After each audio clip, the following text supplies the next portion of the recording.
Hey gang, so here today we are taking a look at everybody's favorite Destron, Sunstorm. This is a knockoff from KO Toys. It was purchased a little bit before Christmas and finally showed up. As you can see, the packaging is very Henkei, very Japanesey. I mean, the everything back here is typical Henkei, and it's bright. I mean, this box is really bright. There is a figure in here in amongst all this yellow, but it's impossible to see. If you're considering buying this from KO Toys, make sure that you're not in a place that has trouble dealing with little bits of styrofoam. My only complaint about their shipping is they use the really easily crunchable styrofoam, and I just hate that stuff. It gets everywhere. And here we have Sunstorm out of the box. As you can see, he is a typical Seeker plane. You have the figure, 2 blasters, 2 missiles, and a nice little zip pack of directions, and, well, I'm not sure what that's supposed to be, but I don't know how well you could see that, but there is a jet and some stats there. I don't speak Chinese or Japanese, nor can I read either of those languages, so I have no idea what either of those are saying. But we'll pull them out and take a look at them anyway. I suggest you stop the video and go to 720 or 1080p so you can take a look at this card if you could see it. It's just the picture of Starscream from the back of the box, but as Sunstorm. Directions are an exact copy of Henkei. So we don't need to look at those. I just wanted to show them to you. So, first off, one thing I need to talk about is the plastic. It's really close to what we get in production issue. And this figure actually feels a little bit heavier than the Jets. I don't have a Jet to compare him to right now, simply because they are all up at my folks' place, which is a significant drive away. But the plastic feels good. It feels sturdy and it feels strong. There's nothing on here that feels floppy or loose. The paint job, I absolutely adore. I love the paint on this figure. It looks great. One thing I will admit about the plastic is it has this weird grain or film, not film, but this unfinished feel to it. It's really hard to explain unless you're holding it. It feels like it's missing a polish. Like they put on all this paint, which they did a great job on, but it's missing a clear coat to give it that smoothness that most American licensed toys have. Same goes for the blasters and the missiles. They are, thankfully, just about the same color. And the blasters are nice and chrome, very Henkei-esque. That's a Henkei thing. I'm not going to put them on the bottom just because, but these pieces also have that weird, it's almost like, okay, part of the process to shine these things is to put them in a tub. The parts they put in a tub to polish all the parts.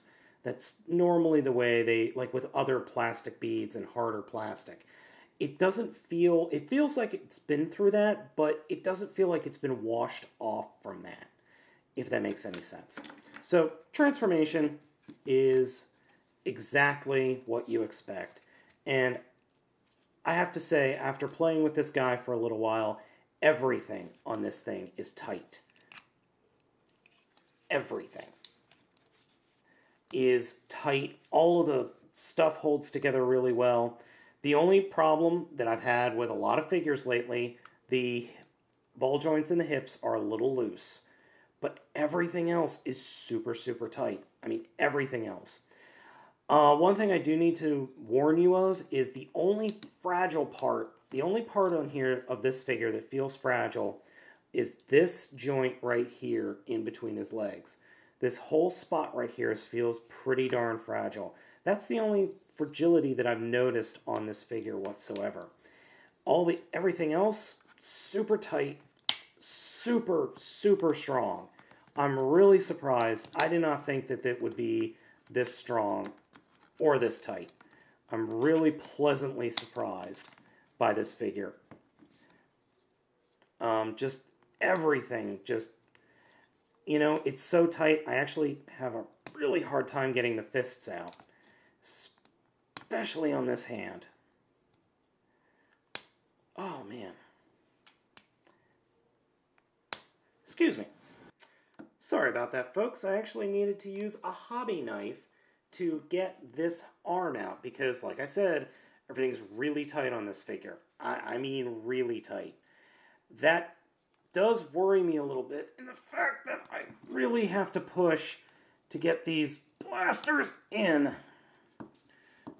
Now, as I said, the only real loose part is right here, but that's fixable, very easily fixable. But this figure is just fantastic looking. As a knockoff, I am blown away. I mean, the face is perfect. Perfect Starscream. Yeah, there's a little bleed in from the color around his head, but it's just amazing that this thing is a knockoff. I mean, you've got chrome pieces, you've got silver pieces. This looks more like a really good fan custom than it does a knockoff. I'm just astounded by this. It is fantastic. All the joints super tight except for, like I said, the ball joints there, but that's fixable. The other thing I've noticed is this joint on the wrist tends to dangle a little bit. That's the only other loose part of the figure, but you know what? I mean, this quality is near perfect. I mean, it's just about perfect. If they would put on maybe a clear coat, just clear coat the whole figure, it would be spot on. I wouldn't get this weird filmy feel that I get with this figure. But otherwise, this thing is amazing. I can't believe it. I was expecting, honestly, I was not expecting much. But wherever KO Toys got this guy from, I am astounded at its quality. You know, for the price, since we're probably not getting a Sunstorm, I'd pick it up. Hell, I'd pick up the purple one that was just announced recently. These things are great. I mean, this thing is great. This guy is going up on my shelf with the rest of the Seekers. He's fantastic. Now, all I need is a Thundercracker.